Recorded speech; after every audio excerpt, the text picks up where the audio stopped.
everybody. This is Harry Jacobs, and this is the North of 60 Gaming Channel, and welcome. It's great to be here. It is another Coffee and Kickstarter Tuesday. I've got my mug of coffee.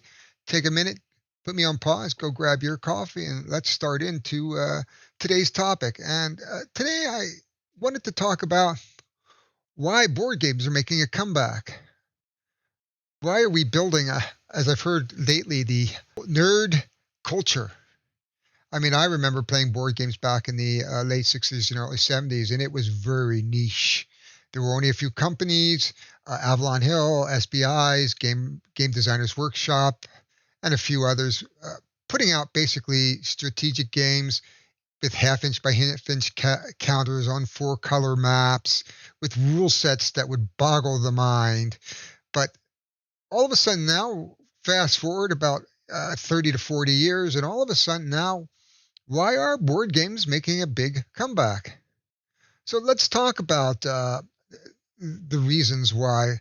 First of all, a big reason is human interaction. We as humans love to interact with each other. And with the technology and advent, we have changed the way we communicate, mainly towards electronic, like texting and phoning. But we really don't get a lot of face-to-face interaction. Now, that being said, of course, you can play board games online using TTS, Tabletop Simulator, and some of the board games that are coming out today, like Gloomhaven, Concordia, which will be out, I think, sometime this year. Roots out, Spirit Island's out, Le Havre, lots of games that are digital. But really, board games really bring people to the table, start to have that human interaction. I mean, even as simple as Cards for Humanity, which is a filthy, dirty game, but I have never laughed so hard when you get that right 5 or 6 people around the table, and that is good for us. So that need to interact with people and have those relationships and build those relationships, gaming gives us that opportunity.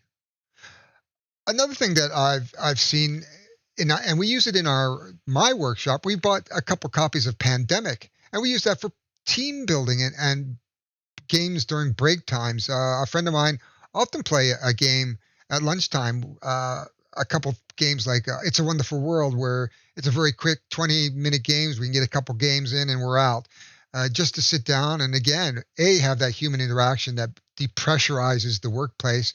Games like Pandemic, which is a cooperative game, shows the team building aspects of gaming. And I think that's a very important interaction between the team and team building activities. So I think that in itself, again, will bring up why we should go back to gaming and board gaming. Also, we've seen the event of the rise of game cafes and restaurants that have games. We don't have one in our town yet, but there is a restaurant that has a number of games, Coyotes. We have a game store in town, but imagine going to a bar on a Friday night and you don't want to go to a loud bar where there's a lot of music and chat and you can't hear yourself, but going into a nice, soft music, picking up a board game, paying maybe $5 or $10 at the door to have access to that library. So we're making it easier for people to play games, especially with the cost of games, with the average cost of games being somewhere around $50 to $100 at the retail level, that, it's a good alternative. I want to go play a game. Geez, I don't have this new game, but, the games cafe around the corner has it. Let's run around and go play that game and have a beer, and in a social setting, maybe meet new people. Another good thing about board gaming, and this is one of the reasons why I got back into board gaming about 4 years ago with my wife, is technology overload. Here I am sitting in front of my computer at night. My wife is sitting in front of her phone playing her games and interact with technology. Interact with technology. I work all day in front of a computer, so it's a great way to step away from technology. Yes, I love computer games. Don't get me wrong. I do play Elder Scrolls Online, and you can look for me there if you can find me. I do play on the North American server. Ping me, put a comment down, and I'll be glad to do a run through. I am in the Gray Mains Guild, which is a guild for older people. It's a casual guild, but it does get me away from the technology overload. Sometimes, you sit in front of the screen for hours and you just want to step away. What better way is to set up a board game and phew, off we go? In some cases, it's family time. Now, I was back with my family in Ontario October. Now, they love those simple family games like Uno. It is competitive. Those guys are cutthroat, but it's a great way to interact with your family. Uno, my 8-year-old granddaughter plays it, and my 40-year-old daughter plays it, as well as I play it. So you have 3 generations playing a game, and it's a wonderful interaction watching the grandkids and my kids have a lot of fun, and they are super competitive against each other. It's almost cutthroat, and it's when I play, it's like get grandpa. Yeah, we don't like him. I don't think that's the case, but so that notion of family time, connecting, building relationships again. I mean, there's a common theme here around building relationships in board gaming. Um, for me, another case is stress. Now, this sounds funny, but one of the most interesting ways that I find when I get stressed is I sleeve cards. I'm a compulsive sleever. I'm OCD around sleeving.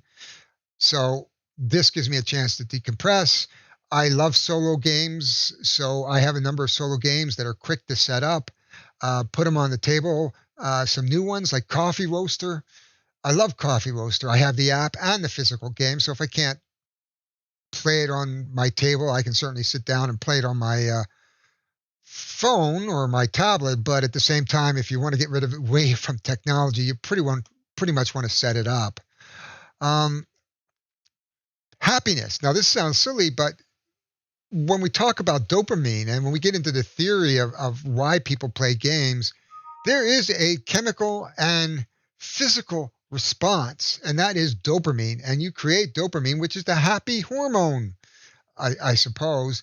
And if you are a person of, like myself, who might suffer from a little bit of depression and anxiety, getting some happiness out of a game and sitting down and having that challenge of playing a game and winning or losing, but just the fun or the journey of that game could help really de-stress and bring you a little bit of happiness, um, a smile to your face, and raise those dopamine levels.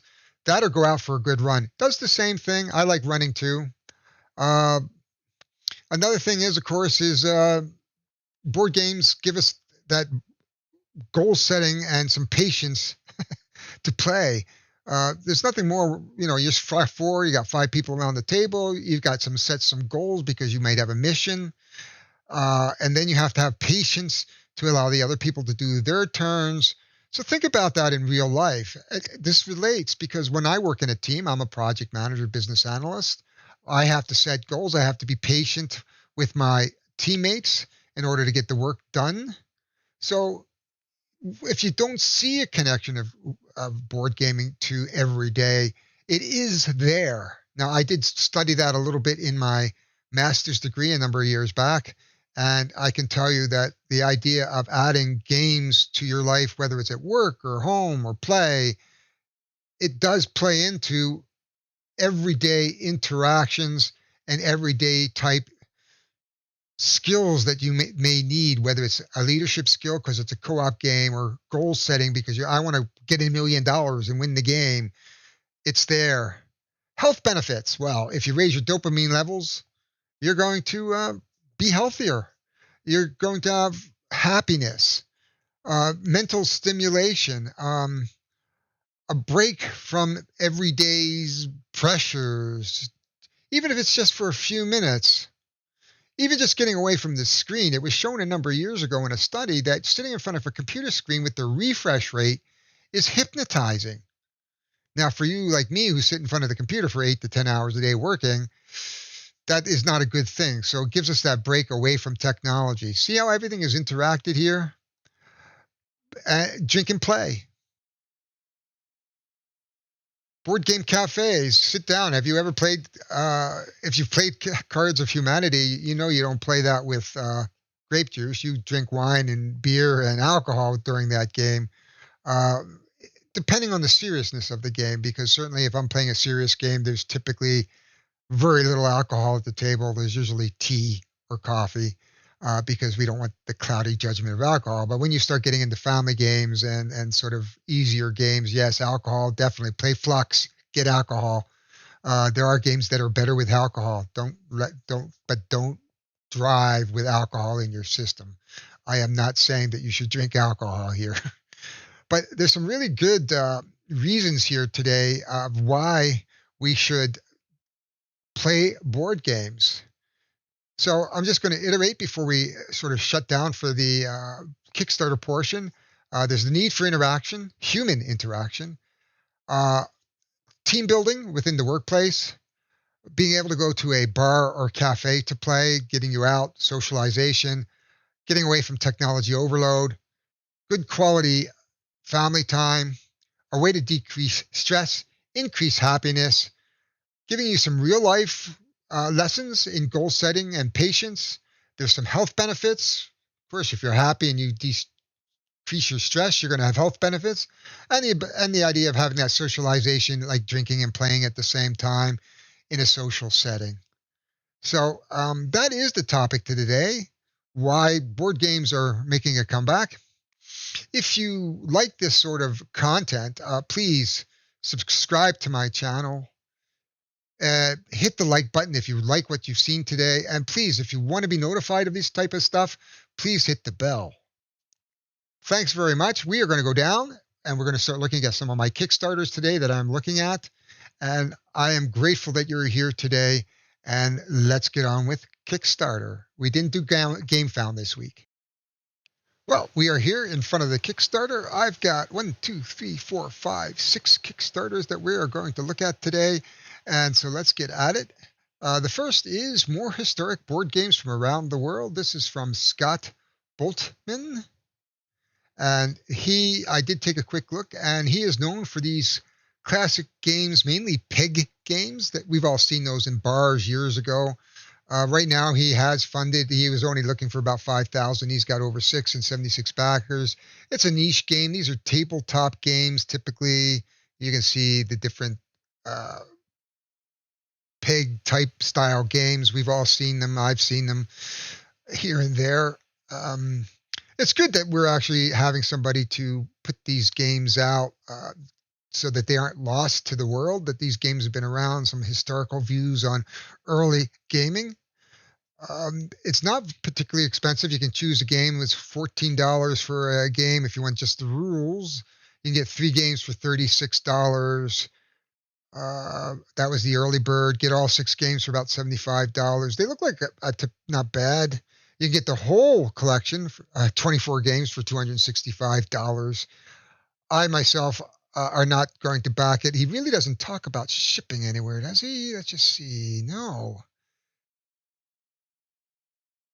Yeah, that kind of worries me that there's no statement on shipping. Aside from that, though, he has successfully had about 2 or 3 Kickstarters on this gaming style of the peg and board. So have a look at it. Decide for yourself whether this is something that's of interest of you.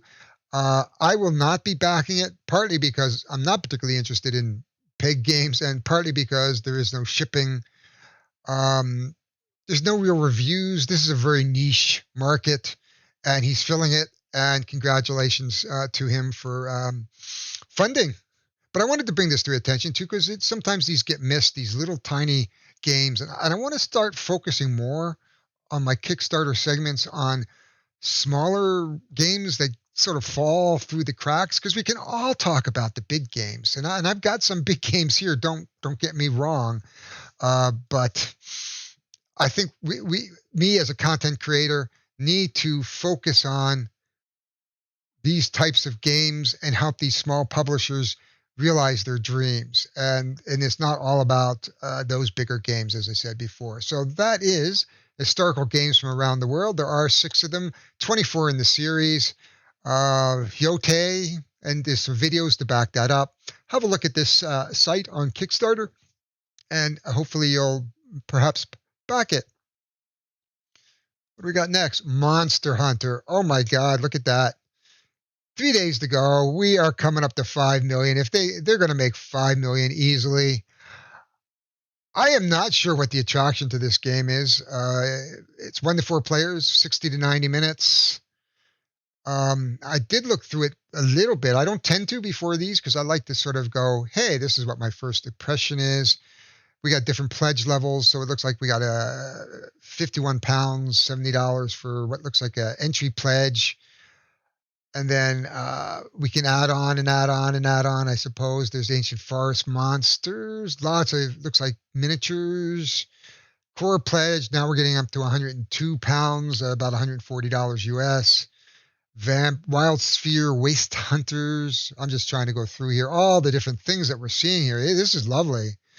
Lots of characters. Here's the all-in pledge at $289. There's, if you're a completionist, that would be very painful for me at $289 to justify this, though you could get in on the entry levels.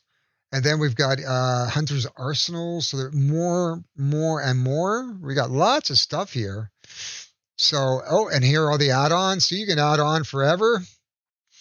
And looks like there's some unlocks. Game overview, though I didn't see anything specifically here. Okay. Size of the minis, choose your hunter, choose your quests. So this looks like a basic kind of dungeon-y crawler, kingdom death monster, perhaps, or maybe what's that other one? But there we are, Monster Hunter World. So we've got Alex playing it. We got some first impressions. So we got some big video players at it. The team shipping Canada. That's always big for me. 26 to 32 pounds. That's not too bad considering if you're buying a 289-pound game, which I am not. But I thought I'd bring this to your attention. It is a sample of a really great Kickstarter as far as I'm concerned. We sort of already talked about the price. So 51 pounds for entry, 102 for core, 211 for the all-in pounds. That's $364 Canadian. Then you add shipping, that's $400. Yeah, this is not a game that I'm going to add to my collection because of the growth and the investment for me is just too hard. But I thought I'd bring this up to say this is a really good campaign. It's big. I mean, they're going to cross $5 million. I don't know. Steamforged Games. I think I even have one of their games there. Let's take a look at their history here. What do we have here? Bard Song, which is new. Oh, yeah. Resident Evil 3. Yeah. There's Dark Souls. Yeah, there you go. That was the game I was actually trying to get out. Dark Souls. That's not surprising. So this is a good campaign. I think this is going to be a fun game for people who can afford to back it. And it will reach 5 million. It's got almost 15,000 backers at the moment. Congratulations to Steamforged Games. Well done. Next up, Earth Rising. This kind of cute little niche game again. I just thought I mentioned that it looks really, really good. It's a cooperative board game. You're going to save the world. You got a modular board system, some influence cards. You got some characters. 2040, the technology available that we can restore the balance and bring the world back to sustainable harmony. So those players who want to get those feel-good games, cooperative, save the world, this is probably a game that you might want to look at. We've got a few videos, but nobody I really know, which is not a problem. But again, I think that Board Game Quest, Father Geek, so no well-known guys, which is fine because I'm not that well-known. We have early bird deals, pay it 45 pounds. We've got some add-ons. You can pay it forward. Oh, we got some educational director's packs. So if you want to bring it into a game, that's actually really good. We got some stretch goals. Here's the big one for me. Canada, $22, 22 pounds for a 45-pound game. That is a big no thank you for me. That is just the reality that I live in Canada, that these beautiful, wonderful games that come out of Europe are just too expensive. And that's unfortunate, where they probably need to start looking at U.S. distributors for these games, because when they come out of Europe, generally it's very expensive in shipping. But again, take a look at this. If you can back this, I really would like you to back this. I think it's a game worth backing if you like these types of co-op games. So have a look. It looks like a great little game. I don't think I need to talk about this too much.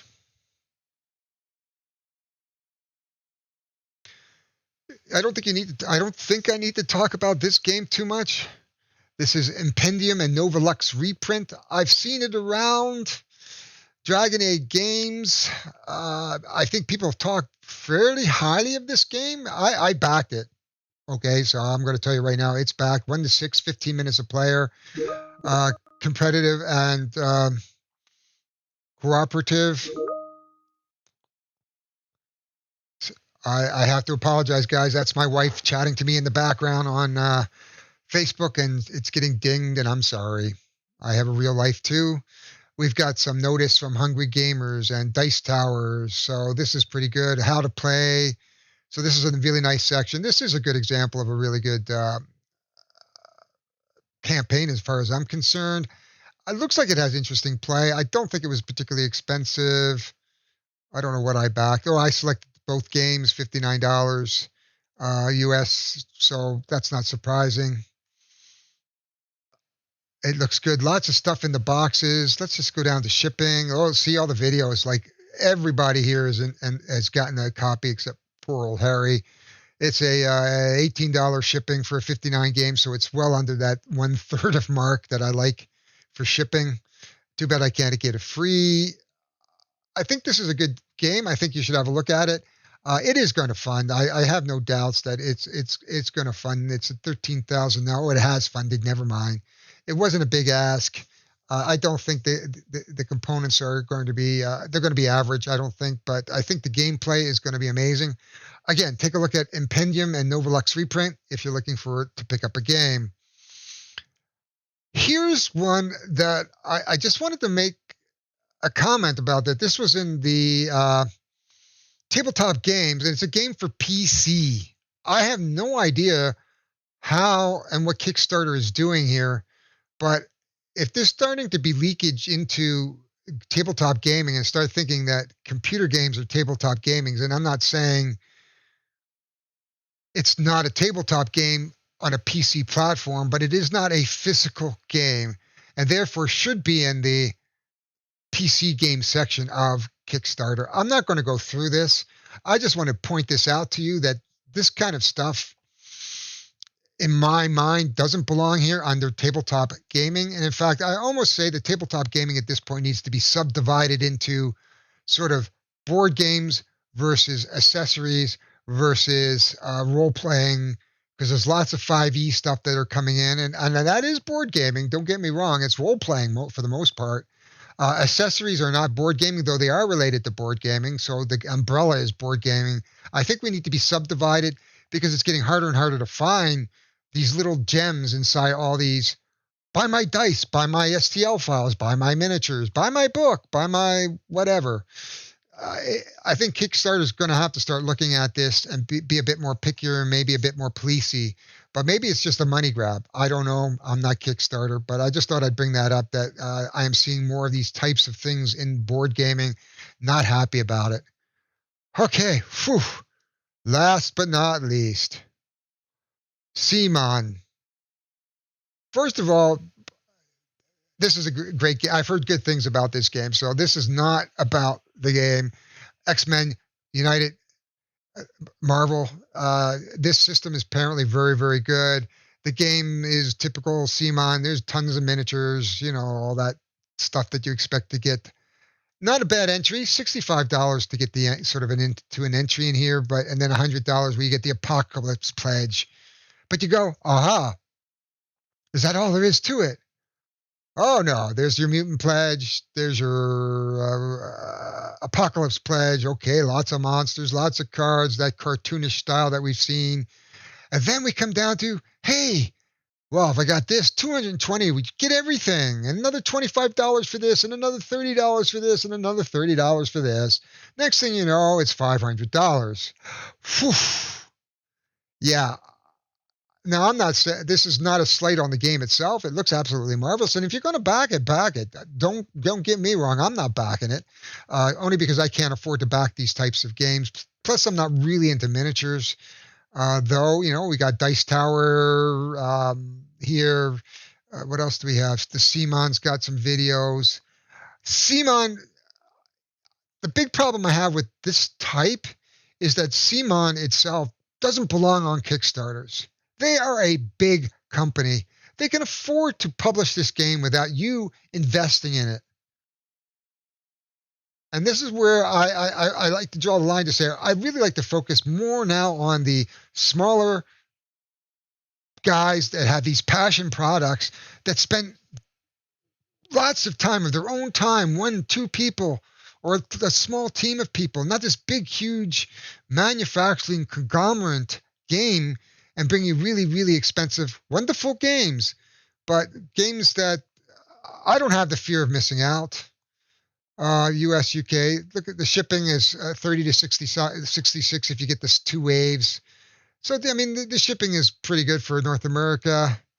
But I think, if you want me to invest $300 or $400 for over a year, and then I always add 6 to 8 months. So I suspect that I don't know what the record is in delivery here, but that means it's Christmas time, 2022. So not where my money is going, but it looks like a great campaign. Everything is here that I would expect in a great campaign. If you're into Marvel United games, then go for it. I think you should invest in it. It's not a game that I'm going to put into my collection. I generally don't put miniature games into my collection. I don't mind having miniatures come with a few games, but I'm not focusing around painting and that type of stuff. I don't have the ability to paint with the dexterity and even the patience to paint. But overall, it's a good campaign, and I think it's a great campaign to leave us on. We looked at 6 campaigns today, all wonderful for the most part. One of them I agree that doesn't belong here in terms of it's not a board game. Simon, I just have troubles with because I don't think they belong in Kickstarter because they could fund it. If they put it into a retail store, somebody would buy it. I suppose this is a way to get it to the masses. There is psychology around Kickstarter, and maybe one of these topics I'm going to talk about that. Again, I did a master's degree in some of this, and I think there's a lot of factors that go into a Kickstarter campaign that draws you in and engages you and really makes you want to spend your money, regardless of whether you have that money to spend. But that is all for now. Thank you for joining me for Coffee and Kickstarter. This is another week gone. It is April 27th. It is minus 20 outside. Wow, the joys of living in Yellowknife just keep going on and on and on. Okay, everybody, we will see you next week.